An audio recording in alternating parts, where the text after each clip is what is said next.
Bonjour à toutes et à tous et bienvenue, salutations, nouveau format de cette chaîne.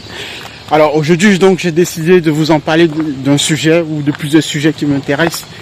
Et donc j'ai décidé de mettre l'accent particulièrement sur trois choses. J'espère que j'aurai le temps assez pour évoquer ces trois sujets en question. Alors le premier sujet sur lequel j'aimerais revenir, c'est évidemment la question des compétences, l'avenir du travail, avec un monde dans lequel nous sommes de plus en plus plongés dans l'intelligence artificielle. Mais au-delà de l'IA, c'est simplement pour vous donner une direction, un mindset et surtout des compétences réelles à acquérir, à avoir pour être préparé au monde de demain. Après cette question des compétences sur l'IA, il faut aussi penser pour quelqu'un comme moi, pour mon parcours, comme je l'ai déjà dit, pour quelqu'un qui vit dans la diaspora. Qu'est-ce qui fait que ici, particulièrement en Occident, de manière générale, ce que l'on remarque, c'est que bon nombre d'afro-descendants n'y arrivent pas et ne se retrouvent pas surtout dans des métiers valorisants ou très valorisants. La plupart du temps, c'est lié avec le premier sujet, le manque de compétences d'ailleurs. Donc je ferai le lien. Et après le reste, le troisième sujet, je pense que selon les idées qui me viendront dans la tête, je vais évoquer certains sujets. Alors, il y a une chose particulièrement, alors petite précision pour celles et ceux qui me découvrent pour la toute première fois, je m'appelle Gabriel Benda, je suis ingénieur IA, d'accord. Aujourd'hui je travaille, j'ai plus de 10 ans d'expérience et aujourd'hui je travaille dans un grand groupe français dont je ne dirai pas le nom évidemment, mais sachez que j'ai vraiment travaillé et été au plus près, au cœur des applications métiers qui vraiment, pour la plupart ici d'entre vous, vous les avez utilisées au quotidien, dans votre vie quotidienne, en France en tout cas, ça c'est sûr, d'accord. Et donc, mon retour d'expérience là-dessus, et au-delà de ce que je fais à côté de mes projets personnels, je pense que ça peut enrichir un certain nombre de personnes qui vont regarder cette vidéo. Aujourd'hui, donc, ce qu'il faut savoir, c'est que je travaille personnellement sur des applications, sur des systèmes IA. Alors, IA, voilà, c'est un peu un fou-tout, hein, mais je vais préciser bien sûr exactement sur quoi comme projet je travaille pour vous donner à peu près le contexte, sans peut-être trop entrer en profondeur, pour ne pas perdre un certain nombre de personnes parce qu'il y a beaucoup de techniques à l'intérieur. Alors, donc aujourd'hui, je travaille sur des projets outre mon travail, mon travail de salarié à côté, d'accord. Je ne suis pas là pour vous vendre une formation, je précise aussi, d'accord. Et donc, à côté de cela, je monte des projets personnels sur l'IA. Alors, aujourd'hui, quand on parle de l'IA, qu'est-ce que l'on parle? De quoi parle-t-on réellement? Parce que beaucoup sur les réseaux sociaux vous vendent des programmes sur des formations IA ou vous font des vidéos sur des use cases sur l'IA, autour de l'IA, mais ils ne sont pas capables. Alors il y a un intérêt bien sûr derrière de vous vendre des formations par la suite à la fin de la vidéo, toujours le fameux mot, cliquez en dessous de la vidéo, etc. Mais outre cet aspect-là, il n'y a pas réellement une vraie compréhension, selon moi, parce que j'observe, je regarde et je suis curieux déjà. Et j'observe qu'il n'y a pas une réelle prise de hauteur face à ce sujet-là, qui pour moi est aujourd'hui très très critique compte tenu du marché de l'emploi en Occident de manière générale, mais surtout en France. Parce que déjà en France, il faut savoir qu'on n'est pas dans l'esprit français, on n'est pas au même niveau qu'un anglo-saxon par exemple, qu'un américain. Un américain, lui, il est habitué à ce que tous les ans, par exemple, il change d'emploi, ou bien il est préparé à être renvoyé, fired, d'accord, à être renvoyé le lendemain matin. Et déjà même, un Américain aussi est capable d'accumuler 2 ou 3 emplois en même temps. Donc, l'Américain de base est déjà préparé à cet esprit-là. Sauf que le Français ou le francophone, d'ailleurs, n'est pas habitué à fonctionner ainsi. Parce qu'il y a beaucoup d'assistance. L'État donc vient toujours en aide entre guillemets aux citoyens, aux concitoyens. Et donc les gens pensent que ce modèle-là, il peut se répliquer à l'infini. Sauf que aujourd'hui, avec l'intelligence artificielle, ce que l'on remarque, c'est que nous sommes entrés dans un moment très très critique où les entreprises partout dans le monde entier, d'accord, puisque la mondialisation faisant, sont en train de virer, de remplacer énormément tout un pan de leur activité en remplaçant des humains par des agents intelligents. Donc les agents intelligents, le mot que je viens de vous le donner, c'est vraiment le cœur de compétences qu'il faudrait avoir aujourd'hui. Alors avant les agents intelligents, il faut comprendre bien sûr déjà les LLM, les grands modèles de langage. Et pour aller plus rapidement, sachez qu'aujourd'hui quand on parle quand on évoque la question du remplacement des humains par des agents, par des IA, c'est surtout le fait de mettre sur pied un agent intelligent capable de prendre une tâche de bout en bout et de l'exécuter jusqu'à terme en fait. Donc les projets sur lesquels je travaille actuellement, ce sont des projets de mise en place des agents intelligents. Alors maintenant, comment mettons en place un agent intelligent? Comment fait-on pour mettre un agent intelligent? C'est toute la question. Parce qu'une entreprise, avant de remplacer ou de virer 2 ou 3 collaborateurs ou ressources en fait, ne se lève pas un matin pour faire un test et mettre sur pied un espèce de chatbot qui pourrait faire l'affaire. Non, il y a toute une étude derrière en amont, toute une mécanique, toute une manière de penser justement le cadre, l'environnement dans lequel l'agent intelligent va s'inscrire avant de pouvoir dire que on va remplacer le salarié ou le collaborateur ou la ressource par l'agent intelligent. Avant de faire ça, il faut comprendre déjà, première chose, le cœur d'activité de l'entreprise. Aujourd'hui, avec tout ce qui se passe sur les réseaux sociaux, enfin, toute la connexion, l'interconnexion des systèmes, d'accord, on est toujours dans l'optique de tout digitaliser, de tout connecter. On vous crée aujourd'hui par exemple les MCP, les modèles contexte protocole, donc les API aussi également. Donc on est dans cette optique, plus on aura des ouvertures de flux entre les systèmes, plus les systèmes IA, plus les agents intelligents seront de plus en plus performants. Et c'est très essentiel de comprendre cette idée-là parce que déjà, la première chose, comme je disais, il faut comprendre le cœur de l'activité d'une entreprise. Une entreprise veut continuer à être pérenne, veut continuer à alimenter ses clients, veut pérenniser son business model et donc veut par conséquent un service client disponible si possible 24 sur 24, 7 jours sur 7. Ce qu'un humain ne peut pas faire, parce qu'un humain, quelle que soit la réglementation du pays dans lequel il se trouve, il y a des congés payés, il y a tout simplement le fait que en tant qu'humain, on se fatigue, ne serait-ce qu'à ce niveau-là. Et donc aujourd'hui, être capable de mettre sur pied un agent intelligent qui va assurer par exemple le service client d'une entreprise, ça c'est quelque chose de très bénéfique, de très recherché. Et si en plus de ça, l'agent intelligent est capable de répondre tel un humain, d'avoir une capacité de logique, d'accord, de raisonnement, de compréhension et d'exécution, c'est tout gagné pour l'entreprise en question. Donc c'est vraiment ce que les entreprises recherchent. Et pour mettre en place donc les agents intelligents, j'y reviens, donc je ne fais qu'introduire le sujet.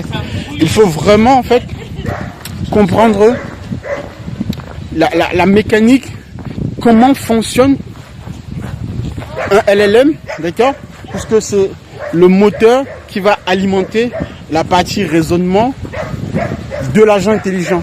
L'agent intelligent, avant d'agir, il a besoin de comprendre ce qu'il doit faire comme action.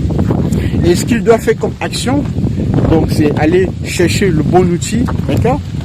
Et pour chercher le bon outil, il faut qu'il y ait quelque chose qui lui dise, pour exécuter telle action, il faut utiliser tel outil. Et ça c'est le LLM. Il y a un petit bruit de chien là à côté.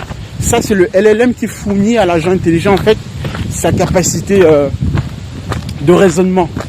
Et pour la connexion entre le LLM et l'agent intelligent, d'accord, c'est vraiment la partie, on va dire tech, la partie vraiment développement qui est essentielle dans la pratique, dans le modèle canonique qu'il faut mettre en place.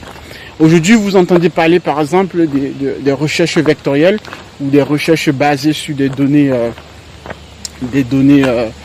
documentaires, d'accord. Ça, c'est pas quelque chose de si compliqué.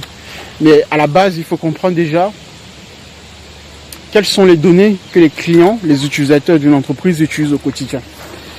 C'est la première des choses. Pourquoi? Parce qu'en fait, lorsque un utilisateur ou un client d'une entreprise voudra entrer en contact avec cette entreprise-là, l'utilisateur voudra avoir une réponse satisfaisante. Et pour avoir cette réponse satisfaisante, la base documentaire, les données justement qui vont être retravaillées, parce que à la base, les données pour la plupart sont sous des fichiers PDF, XML et d'autres extensions, des voix sur du JSON, etc. Enfin, sur différents formats. Et vous, en tant qu'ingénieur IA, on va dire, ou personne chargée dans l'entreprise de mettre sur pied un agent intelligent pour une entreprise, vous devez comprendre en fait l'essentiel des données pour l'entreprise. D'accord? Ça, c'est très très important. Sans données, il n'y a pas d'intelligence artificielle. Ensuite, lorsqu'on a compris la partie des données, donc transformation des données, ou voire conversion, etc., tout ce qui est vraiment transformation de manière globale, il faut les stocker quelque part, donc dans une base de données, ou une base de données classique, du SQL et du Postgre par exemple, ou utiliser des bases de données vectorielles pour la recherche sémantique. Surtout quand on fait appel à des agents intelligents où il y aura des sous-agents qui vont interagir et prendre des décisions de manière autonome. D'accord? Parce qu'à la base, qu'il faut revenir, donc s'il faut donner la définition toute simple d'un agent intelligent, c'est un système IA qui est en contact, en relation avec son environnement et qui prend des actions en fonction des capteurs qu'il reçoit de la part de son environnement. Donc vous avez, donc pour schématiser de manière très facile, supposons, à gauche vous avez l'agent intelligent, à droite vous avez son environnement. L'environnement, c'est tout objet en excluant l'agent intelligent en lui-même, donc le cœur de pensée, de raisonnement de l'agent intelligent. Donc c'est une fonction mathématique, entre guillemets, vous prenez un ensemble d'objets, vous prenez tous les objets dans un environnement précis et vous excluez l'agent intelligent, un objet en particulier qu'on va considérer comme agent intelligent.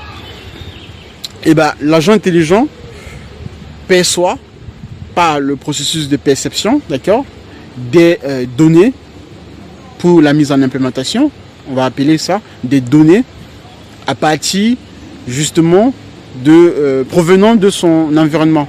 Et ce sont ces capteurs au niveau de l'agent intelligent, donc les entrées surtout, quand on parle de matériel de système informatique, donc les entrées, tout ce qui permet de capter, de requêter, d'obtenir de la donnée en entrée.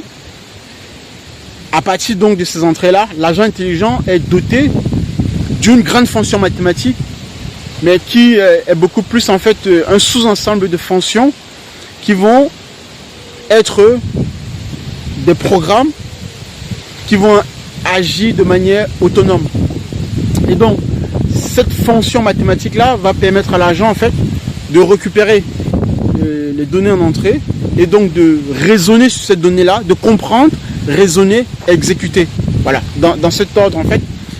Lorsqu'il y a un flux d'informations qui arrive de par l'environnement, l'agent intelligent détecte donc la fonction mathématique ou la fonction de réflexion de l'agent intelligent, c'est comprendre, raisonner, exécuter ou interagir avec l'utilisateur si besoin pour plus d'informations possibles et de continuer son processus de raisonnement.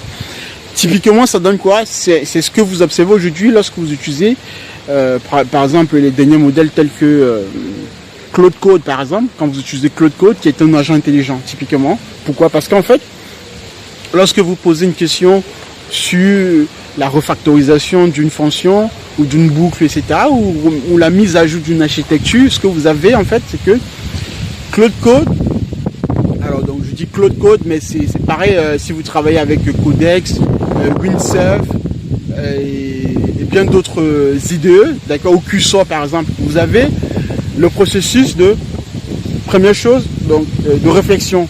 Donc c'est la compréhension de votre input, de votre prompt en entrée.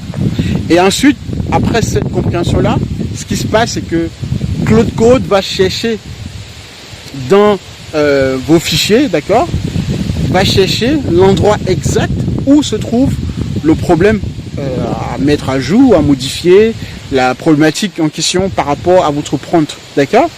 Donc la capacité justement de l'agent intelligent ici, c'est donc de Claude Code ici en particulier, ça a été d'aller parcourir l'ensemble de vos fichiers, d'accord, tous vos fichiers de paramétrage, de configuration, de Python, et peu importe le langage sur lequel vous écrivez de manière générale, et donc de passer par plusieurs boucles d'inférence pour trouver exactement l'endroit exact dans le code où il faudrait modifier. Alors ça peut être plusieurs endroits, mais de manière générale, tous les points stratégiques dans les fichiers à modifier, les fichiers que vous avez déjà créés, ou bien les fichiers qu'il va devoir créer. Ça, c'est le processus toujours de compréhension. Et ce qui se passe souvent, ce que vous avez pu observer, c'est qu'il y a une fenêtre qui apparaît, une fenêtre contextuelle, vous demandant de valider choix 1, choix 2 ou autre. Ça, c'est justement le fait que Claude Code a besoin de votre aval pour continuer sa tâche. Donc, en fonction de votre choix, de manière générale, le choix 1 ou 2, c'est d'approuver, d'accepter le bilan, la compréhension qu'il a pu faire de votre vis-à-vis de votre prompt. Ça, c'est ce qu'on appelle dans la boucle agentique le mode ask user. Donc, l'outil ici demande à l'utilisateur une donnée nécessaire, son approbation ici en particulier, avant de poursuivre la tâche par la suite. Parce que d'autres événements, en fonction de son choix, vont pouvoir être exécutés. Et pour celles et ceux qui ont quand même un peu fait de la logique de manière visuelle ou de manière graphique, c'est tout simplement un arbre de décision qui est devant vous en fait. Mais simplement, Claude Code a besoin en fait de cette valeur d'entrée que vous allez pouvoir saisir, enfin valider, pour qu'il puisse choisir les branches nécessaires et importantes pour le déroulé de la réalisation de ce que vous êtes en train de faire. Donc ça, c'est clairement ce qu'un agent intelligent fait. C'est la même chose également lorsque aujourd'hui vous avez des agents intelligents vocaux qui sont déployés dans des centres de services d'appel où l'utilisateur lance une communication, l'agent intelligent pose des questions en fonction du contexte. Et justement, la force d'un agent intelligent, c'est de s'adapter au contexte précis. D'accord ? Le jour où vous avez un agent intelligent, et on le rencontre quand on met sur pied des agents intelligents, il y a des hallucinations où l'agent intelligent ne va pas pouvoir bien rebondir sur le contexte en question. En tant qu'humain, à ce niveau-là, c'est quand même quelque chose qui est défavorable pour le service client. Donc ça, c'est vraiment la partie agent intelligent, enfin les caractéristiques d'un agent intelligent, comment fonctionne un agent intelligent. Mais derrière tous ces événements-là, puisque ce sont des événements en fonction de comment l'agent intelligent a été orchestré, on parle ici d'orchestration, pas de code en fait, parce que vous ne codez pas comme ça, c'était le cas à l'époque dans une programmation classique, d'accord ? Ici, vous utilisez simplement les bons outils que les géants américains, Anthropic, OpenAI, vous mettent à disposition. Par exemple, moi, je suis vraiment expert ou beaucoup plus avancé sur la mise sur pied des agents intelligents à travers Claude Code. Donc, j'ai une très bonne compréhension de Claude Code à ce niveau-là et je peux vous dire que s'il faut maîtriser clairement la mise sur pied des agents intelligents aujourd'hui, allez bien comprendre le SDK d'Anthropic. Comment il fonctionne. Comment fonctionne la gestion du contexte, le context management. C'est très très essentiel parce que quand on parle du contexte management ici, donc la fenêtre de contexte, comment la bien gérer, c'est très très essentiel pour la simple et bonne raison que plus vous allez coder, donc orchestrer votre agent intelligent au fil du lot, sur un projet au bout de 1 à 2 semaines, vous allez déjà avoir toute une pile de fichiers que vous avez créés, et donc le contexte va s'agrandir au fur et à mesure. Et il faut connaître donc la limite des différents modèles que vous utilisez, donc que ce soit Claude Sonnet, Claude IQ ou Claude Opus par exemple. Là il y a la dernière version, Claude Opus 4.8 à peu près. Donc ici on a à peu près, on touche déjà les plus de 1 million de tokens. Mais il y a une course aujourd'hui au niveau des tokens. Et donc comprendre la fenêtre de contexte est essentiel pour que lorsque vous allez vous retrouver à peu près avec plus de 300 000 lignes de code, voire plus 500 000 lignes de code en fait dans votre programme, c'est pour que l'agent intelligent puisse toujours comprendre, quel que soit le prompt que vous allez entrer, votre demande. Parce que si vous dépassez la fenêtre de contexte du modèle, vous allez vous retrouver en train de recorriger ou de tourner en boucle en fait. Et c'est ce qui arrive souvent pour celles et ceux, pour les débutants, parce que les débutants pensent que, comme aujourd'hui il y a l'IA, je peux demander tout et n'importe quoi, l'IA va faire tout à ma place. Non, il faut comprendre la situation dans laquelle vous vous trouvez. Et comprendre la situation dans laquelle vous vous trouvez, c'est comprendre votre architecture de système.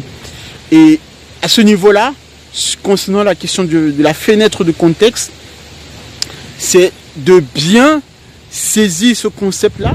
Alors, pour vous donner une idée très très simple, pour celles et ceux qui ne comprennent pas toujours exactement de quoi est-ce que je parle, la fenêtre de contexte c'est quoi? C'est la limite, la capacité du modèle à pouvoir traiter votre requête en une seule fois. D'accord? Si vous dépassez cette limite-là du modèle, donc c'est en termes d'analogie, prenons par exemple une voiture électrique. D'accord? Une voiture électrique, elle est conçue, elle est annoncée avec ses paramètres tels que l'autonomie. D'accord? Par exemple, on va dire une autonomie de 1000 km par quelque chose comme ça. Donc, si vous dépassez, et déjà bien avant que vous ne dépassiez, mais disons que si vous dépassiez cette autonomie-là, la voiture va s'arrêter, donc sans justement aller faire un rechargement. Ici, avec les agents intelligents, en termes d'analogie, c'est typiquement la même chose. Donc c'est la capacité pour le modèle à pouvoir traiter votre requête en une seule fois. D'accord? Et ici, pour mesurer maintenant, pour avoir une très bonne idée de votre de savoir si vous n'avez pas dépassé ou pas cette limite contextuelle, c'est de pouvoir juger à peu près, connaître la limite du modèle en question. Donc je vous ai cité par exemple les modèles côté anthropique, donc Claude Sonnet, Claude Opus ou IQ par exemple si on veut aller sur des tâches très très légères. Donc votre prompt, sachez que lorsque vous entrez votre prompt par exemple sur un ChatGPT, sur une fenêtre ChatGPT ou Claude ou DeepSeek, etc., à un moment donné de votre session de conversation, le modèle prend tout votre prompt, il comptabilise le nombre de tokens que cela fait. Avant de vous répondre, il va absorber tout l'historique de précédent, d'accord, remonter jusqu'à ce qu'il puisse contenir l'ensemble de l'historique possible dans sa limite de fenêtre de contexte. Si l'historique, en remontant tous les échanges au-dessus, si l'ensemble de votre conversation dépasse cette limite-là, le modèle s'arrête justement à sa limite. Et donc tout le reste de conversations au-dessus que le modèle n'aura pas pu absorber, il ne pourra pas les avoir dans sa fenêtre de contexte et donc il va vous répondre sur de la donnée coupée ou tronquée qui ne fait pas justement office de tout l'ensemble de votre conversation. Ça devient très très critique lorsque vous déployez, lorsque vous mettez sur pied des agents intelligents avec Claude Code ou Codex et d'autres outils de ce genre. Donc, il faut, avant de demander quoi que ce soit au modèle, comprendre exactement ce que vous demandez, d'accord, pour ne pas dépenser de manière bête ou stupide votre limite contextuelle, exactement. Et aujourd'hui, alors les arbres ne montent pas jusqu'au ciel, donc même si aujourd'hui vous avez des modèles qui sont de plus en plus puissants, qui ont des fenêtres de contexte, des fenêtres contextuelles pardon, de plus en plus très élevées, toujours est-il que il est dans votre intérêt de ne pas surcharger le modèle comme ça, parce que vous vous dites bah l'IA va le faire à ma place, je laisse le modèle réfléchir et trouver la solution tout seul. Parce que déjà aussi, donc en termes de coût, vous êtes prélevé au niveau de votre console, au niveau de votre dashboard. Vous pouvez voir à chaque fois que vous avancez dans le développement de la mise en place de votre agent intelligent.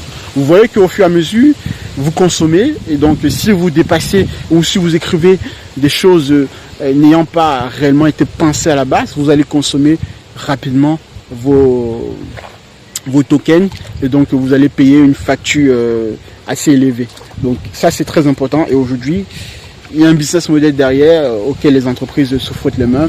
Donc c'est très très important pour les débutants lorsque l'on se met à utiliser ces outils-là pour développer et déployer des agents intelligents. Alors, donc je vais revenir ou continuer plutôt sur un autre aspect. Toujours dans la mise en place des agents intelligents. Donc le marché aujourd'hui de l'entreprise, le marché du travail, l'IA aujourd'hui, c'est vraiment toute entreprise qui gagne aujourd'hui le marché, son secteur d'activité, c'est parce que cette entreprise a réussi à mettre sur pied de manière rapide, de manière intelligente, les agents intelligents dans son secteur. Et donc les agents intelligents aujourd'hui, quand on regarde quelle que soit l'activité, le BTP, industrie lourde, la banque, la finance, l'informatique, bref, tous les secteurs d'activité sont impactés par des agents intelligents et vont être impactés également.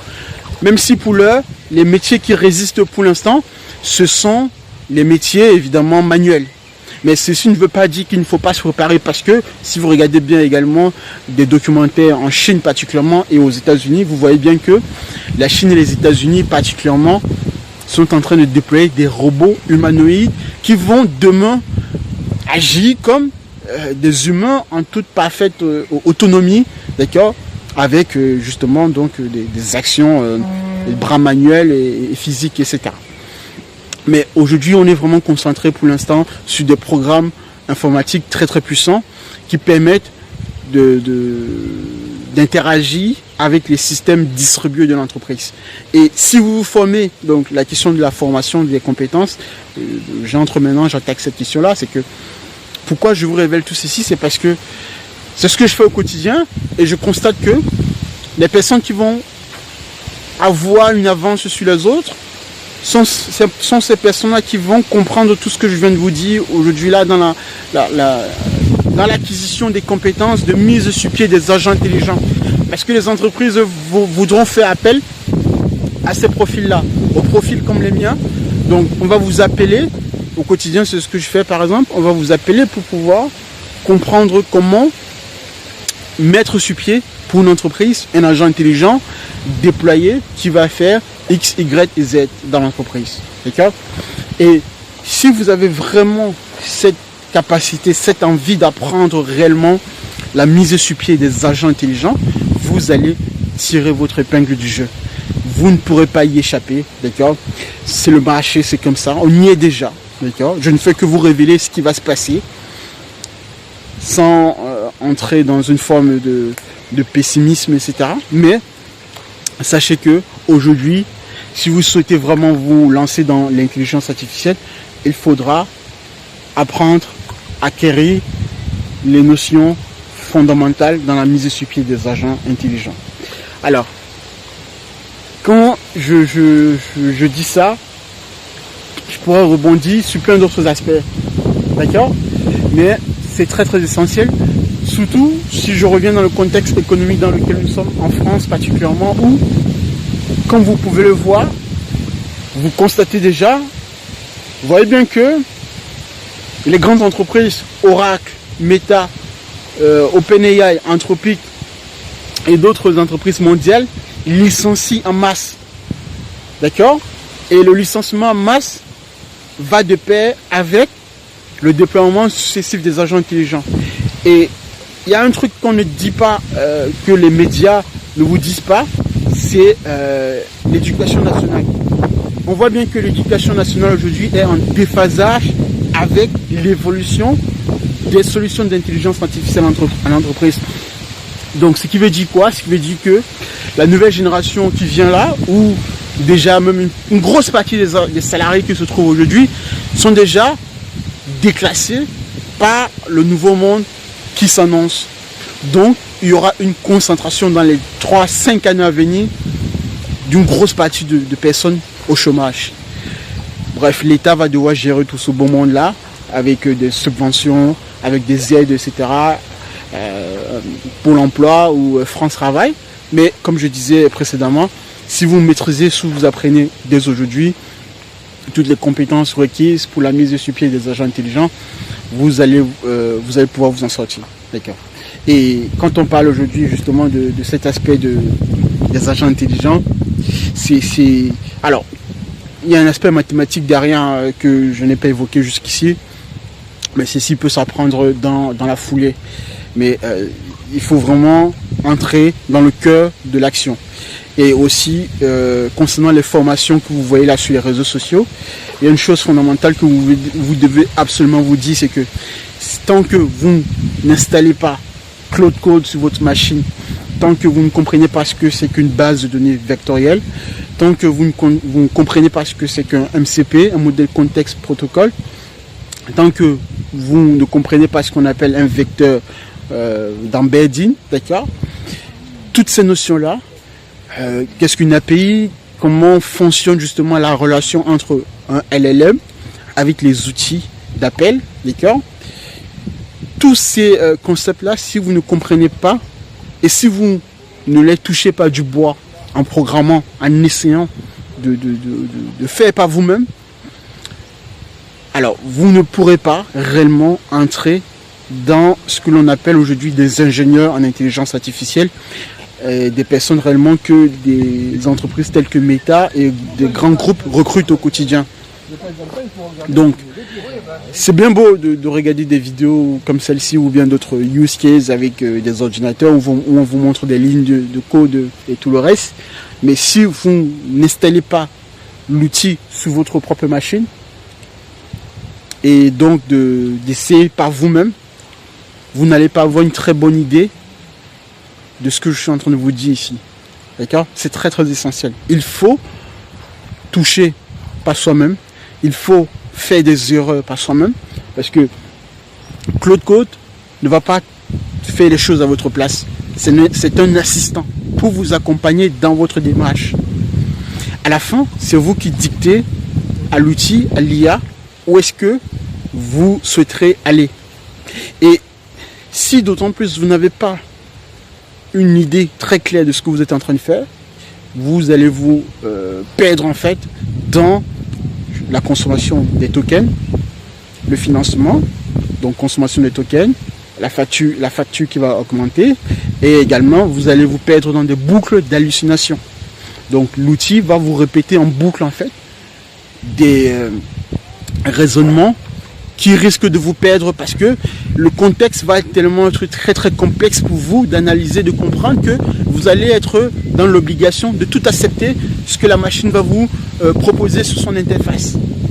Et aujourd'hui par exemple, quand on parle de cet aspect-là, si vous constatez bien, les développeurs classiques aujourd'hui n'ont plus cette capacité à tout lire dans le code en fait. Parce que évidemment c'est devenu très facile de coder ou d'orchestrer avec les outils d'intelligence artificielle. Mais le danger derrière, c'est que le jour où il y a un problème, quand il faut auditer tout le code en fait, ou toute l'architecture, la logique devient très très complexe. Parce que on ne se souvient pas ce que l'on a fait, il y a cela un jour par exemple, la veille tout simplement, ou voire une semaine. Vous prenez avant par exemple, à l'époque, donc quand il n'y avait pas d'outils d'intelligence artificielle, d'agent coding, le développeur ou la personne qui développait vraiment le code en fait, vous pouvez réveiller cette personne à n'importe quel moment de la journée ou du jour, de la nuit, etc. le développeur était capable de comprendre exactement où est-ce que le code avait cassé. Pourquoi? Parce que en codant, en développant, à chaque fois qu'il y a eu un bug, le développeur a dû résoudre le problème par soi-même et donc savait exactement l'endroit exact ou l'index exact dans le code en fait où se situait le problème. Aujourd'hui, puisque nous avons des outils qui codent à notre place, qui vont d'autant plus vite, et donc en termes de suggestion, on ne fait que valider, approuver ce que Claude Code nous met devant notre interface. Donc le développeur aujourd'hui, tous les développeurs du monde entier sont en mode accept all, d'accord? C'est le troisième choix en général que Claude Code vous propose, d'accord? Donc la plupart des développeurs aujourd'hui ne font qu'accepter tout ce que Claude Code propose. Pourquoi? Parce que il y a une question de légitimité du fait que vous avez devant vous un agent intelligent assez puissant. Donc c'est comme si vous avez un développeur ayant l'intelligence de toute la planète, par exemple, de tous les développeurs du monde entier. Donc il y a une forme de pression, d'intelligence artificielle derrière, bien sûr, donc de pression, de se dire en fait, en face de nous, j'ai quelque chose ou quelqu'un, s'il faut personnifier l'outil, qui est plus intelligent que moi. Et donc, par conséquent, ça ne sert à rien de challenger ce que l'outil est en train de me proposer. Donc, je ne dois que accepter ce qu'il me propose. Le problème avec ça, c'est que ça fonctionne. Peut-être à ce moment où ça fonctionnera jusqu'à un moment donné, jusqu'au jour où il y aura un problème à résoudre ou à inspecter dans le code. Et à ce niveau-là maintenant, si vous avez tout accepté, par exemple, les décisions de la semaine passée, il va falloir donc refaire le travail de compréhension avec l'outil et donc d'entrer dans une forme de vraiment, cette fois-ci, d'aller lire, d'ouvrir les fichiers qui ont été modifiés pour vérifier ce qui a cassé dans le code et où est-ce qu'on doit corriger. Et quand vous vous trouvez en face d'une architecture assez complexe, au bout de 3 mois de développement, d'accord, je peux vous dire que c'est assez fastidieux et critique lorsqu'il s'agit ne serait-ce que de modifier la variable d'un paramètre d'environnement. Parce que modifier cette variable-là vous expose potentiellement à toucher à plusieurs variables dans le code en fait qui sont liées. Et ça, pour un système en production qui fonctionne déjà parfaitement, vous courez le risque de faire tomber la machine. Et c'est déjà arrivé dans le monde entier, d'accord? Et donc, bien sûr, il y a les systèmes de backup derrière et tout le reste, mais c'est assez critique lorsque l'on met sur pied des agents intelligents. Donc, ce que je suis en train de vous dire ici, je suis en train de vous sensibiliser pour les débutants qui pensent que l'outil d'intelligence artificielle tel que Claude Code, Cursor, Codex, etc. vont tout faire à votre place. C'est vrai en partie, mais pas totalement. Donc il faut comprendre ce que l'on fait. Et comprendre ce que l'on fait, c'est entrer justement dans les notions techniques que je vous ai citées de manière non exhaustive. D'accord? Et bon, je pense que je vais m'arrêter ici là pour cette vidéo parce que je pense que j'en ai assez dit. Et peut-être que si je voulais terminer sur le champ de manière globale par rapport au sujet qui avait été annoncé en entrée. Donc la question des compétences, pour récapituler, est très essentielle, l'acquisition des connaissances et comprendre le monde dans lequel on est en train d'y être, donc le chômage de masse, comment résister à ce chômage de masse. Il y a une fameuse phrase dans le film Training Day de Denzel Washington où il dit en fait, pour protéger les brebis, il faut être un loup. Et non, pour protéger les brebis, il faut lutter contre le loup. Et pour lutter contre le loup, il faut être un loup également. Et donc aujourd'hui, le monde dans lequel on est en train d'y avancer, c'est qu'il va y avoir beaucoup de brebis. Parce que l'IA est un loup. Et le seul moyen pour résister à l'IA, c'est d'être également un loup aussi. Et donc, moi, mon discours, c'est de vous préparer. Alors, vous avez bien compris tout le jargon, l'analogie, mais c'est vraiment vous donner la conscience de vous...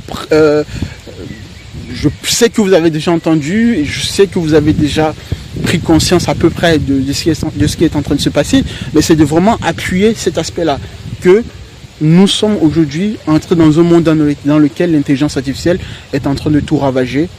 Et si vous n'avez pas déjà pris conscience là, bah c'est le moment de s'y mettre. Il n'est pas trop tard, d'accord? Même si vous n'entrez pas dans l'aspect technique purement, puisque j'ai un background d'ingénieur, d'accord, d'ingénierie, mais néanmoins, pour la partie gestion de projet, parce que dans un projet informatique, il n'y a pas que évidemment des développeurs ou des ingénieurs IA, il y a également toute la partie de gestion de projet, d'accord? C'est essentiel de comprendre ce que les architectes, les techs font de leur côté pour restituer cela dans des communautés d'entreprises, dans des meetings, de manière efficace et compréhensible, d'accord? Lorsqu'on va vous dire par exemple pourquoi est-ce que le modèle a renvoyé tel type de réponse et pas une autre réponse, il faut être capable d'expliquer par exemple les problématiques d'hallucination, les problèmes de contexte, etc. etc. D'accord? C'est très essentiel. Donc le marché de l'intelligence artificielle, alors on a peut-être beaucoup parlé un peu d'un aspect négatif, pessimiste, mais sachez que de l'autre côté, il y a aussi un aspect positif, c'est que ça va créer également, selon la théorie de Joseph Schumpeter, d'exception créatrice, d'autres emplois. D'accord? Aujourd'hui, de plus en plus, il y a d'autres profils qui se créent sur le marché de l'IA, de prompt engineering, etc., etc. Donc, maîtriser les compétences aujourd'hui sur l'IA, c'est non négociable. D'accord? C'est non négociable. Et ce, quel que soit votre profil, que vous soyez dans l'ingénierie, dans la partie technique ou pas, c'est non négociable. Maintenant, je vais m'adresser particulièrement un peu à la diaspora afro-descendante en Europe, en Occident, sur le fait que ce que j'observe dans ce qui est en train de se passer au niveau de l'intelligence artificielle, c'est qu'aujourd'hui, particulièrement, les afro-descendants en Occident ou la diaspora de manière générale, elle doit comprendre que ça ne sert à rien de pleurnicher en Occident sur, je ne sais pas, sur des débats qui n'apportent pas de réelle avancée, de réelle contribution au changement. Simplement par le fait que, quand j'observe des émissions des afros sur le net, sur les réseaux sociaux, c'est toujours sur un aspect de se plaindre. Et, ou bien c'est toujours sur un aspect de récréation, de divertissement.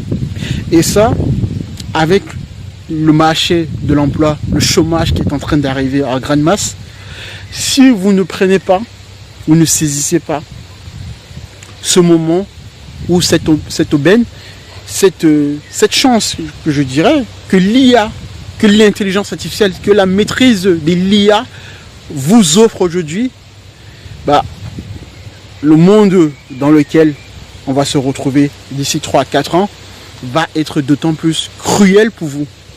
Pourquoi? Parce que vous êtes, où nous sommes, si vous voulez, on va dire la diaspora, ou l'une des diasporas les plus en difficulté en Occident. Et donc, si vous ne saisissez pas réellement le fait qu'il faut se former aux réelles compétences, acquérir réellement des compétences, pas juste regarder des formations en ligne, de manière virtuelle, sans toucher à l'outil, comme je disais tout à l'heure, à coder, à orchestrer des agents intelligents, à comprendre les systèmes distribués, à comprendre des environnements complexes, d'accord, informatiques. Si vous ne vous projetez pas dans cette optique-là, le marché de l'emploi sera encore plus, d'autant plus cruel pour vous ou pour nous. Alors, bon, je m'inclus dedans, mais même si je ne me plains pas au quotidien, d'accord, mais c'est simplement pour vous dire que l'IA aujourd'hui, quand on parle par exemple la richesse d'un pays ou la puissance d'un pays, beaucoup d'afro-descendants se trompent sur le fait qu'on dise que l'Afrique est riche ou que l'Afrique regorge des matières premières, etc. Certes, c'est vrai. Mais ce n'est pas ça qui fait la richesse d'un pays. La richesse d'un pays en premier, c'est d'abord basé sur la richesse de ses citoyens, des personnes qui composent ce pays en question. Et quand on parle de richesse qui compose ce pays en question, on fait référence ici, donc dans le cadre de la logique du libéralisme, du capitalisme, c'est d'abord la capacité pour ces citoyens-là à créer de la valeur dans le marché. Vous prenez l'Asie aujourd'hui, la Corée du Sud, le Vietnam, Singapour, etc. Ces pays-là n'ont pas, contrairement à l'Afrique, autant de matières premières, d'accord, ou voire quasiment pas sur le sol. Mais ce qu'on peut remarquer et être factuel, c'est que ces pays-là sont en émergence et sont considérés pourquoi ? Parce que leur système étatique, leur population ont su créer de la valeur en Inde, etc. Aujourd'hui, vous avez d'autant plus, ça date déjà, mais la politique indienne aujourd'hui a permis à ce que l'Inde puisse avoir un système d'acquisition des compétences dans leur université en relation avec leur diaspora aux États-Unis, notamment dans des facs américaines très prisées, pour mettre en avant comme ça l'Inde dans la mondialisation, dans la compétition et dans la concurrence. La Chine, j'en parle même pas, d'accord, c'est quasiment à un autre niveau. Mais le lien avec l'Afrique ou les afrodescendants, c'est que tant que les afrodescendants ne vont pas s'inscrire dans cette optique-là, dans cet élan-là, on va toujours entendre des discours où je subis du racisme au quotidien, où je suis déclassé, etc. Et c'est ça qui fait que ça crée beaucoup de frustrés dans la société occidentale. Beaucoup sont en Occident, sont frustrés tout simplement parce que ils n'ont pas les compétences nécessaires pour être embauchés. Vous pouvez me parler du fait qu'il y ait du racisme ou des difficultés dans la société, je m'en fous de ça. Aujourd'hui, on est dans un marché de compétition. Et s'il faut avoir sa place dans la société, d'autant plus aujourd'hui dans une société où l'intelligence artificielle est en train de rebattre toutes les cartes, il va falloir aller d'autant plus gagner sa place en étant très très compétitif dans la proposition de valeur. Donc dans le fait de venir et de dire moi je suis capable de mettre sur pied pour votre entreprise, dans votre secteur d'activité, un agent intelligent qui va faire ça, etc. Donc X, Y, Z qui va pouvoir être capable de servir vos clients. D'accord ?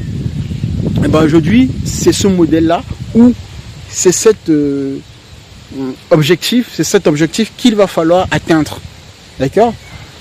Parce que je vous garantis que, comme je disais, particulièrement aux afrodescendants, mais ça s'adresse également à tout le monde. Mais le fait est que les afrodescendants sont, je dirais, donc les plus démunis, d'accord, dans le marché de l'emploi et bien sûr dans la compétition dans ce marché global, qui est d'autant plus aujourd'hui le marché global. Moi, il m'est arrivé de faire des entretiens en Angleterre ou aux États-Unis depuis la France, d'accord ? Et ça, aujourd'hui, on recherche des compétences partout dans le monde entier. Donc, si vous êtes bon, si vous avez les bonnes compétences, on vous appellera. Et ce, peu importe votre origine, votre couleur de peau, etc., etc. Donc, arrêtez de pleurer.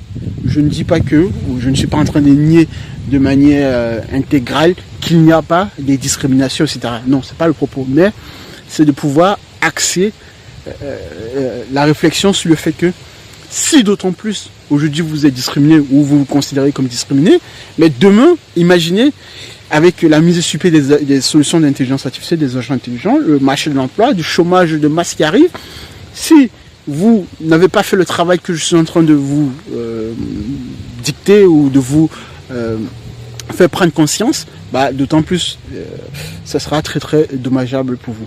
Voilà. L'avenir s'annonce très très sombre si vous ne prenez pas le bon virage dès aujourd'hui.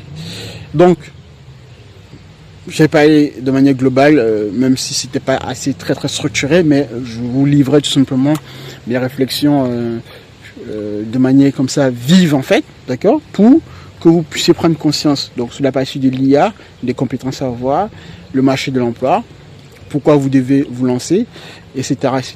Donc, essayez de réduire justement, pour terminer aussi, c'est que comprendre la mise sur pied des agents intelligents, se lancer aujourd'hui dans le marché de l'IA, il va falloir, comme je disais, toucher du bois, travailler par vous-même, et tester, évaluer, faire des erreurs, vous corriger, redemander, etc.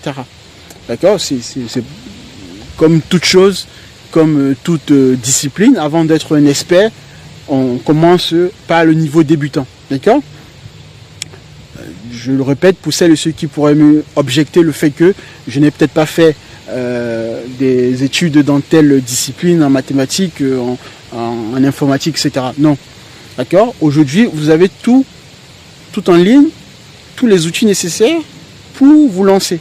D'accord? Il suffit juste de demander et d'exécuter et d'implémenter. Et bah, justement, cette chaîne est créée pour ça. Donc, je suis là également aussi pour vous accompagner, pour vous donner des tips et des moyens qui pourraient vous aider. D'accord? Donc, au final, voilà réellement ce que je voulais vous dire dans cette vidéo. Et je pense que je vais m'arrêter là. Donc, dites-moi en commentaire si cela vous a plu, si ce format vous a plu. De toute façon, je vais m'arrêter là puisque ça fait déjà plus de 50 minutes que je parle. Et donc, la prochaine fois, j'en parlerai, je vous créer un autre sujet tout aussi important que celui-ci. Le but n'est pas uniquement de vous saturer en informations, mais c'est de pouvoir vous donner les informations au bon moment. D'accord? Lorsqu'il s'agit de prendre conscience sur des sujets très critiques. Donc les amis, abonnez-vous, likez et partagez, c'est aussi très important pour le référencement de la chaîne, pour que les prochaines fois je puisse vous montrer d'autres vidéos et pour que nous puissions être plus nombreux et faire prendre conscience à un bon nombre de personnes, d'autant plus sur ce qui est en train de se passer dans le monde entier de manière globale. Merci les amis, je vous dis à la prochaine. Au revoir et restez concentrés. Merci.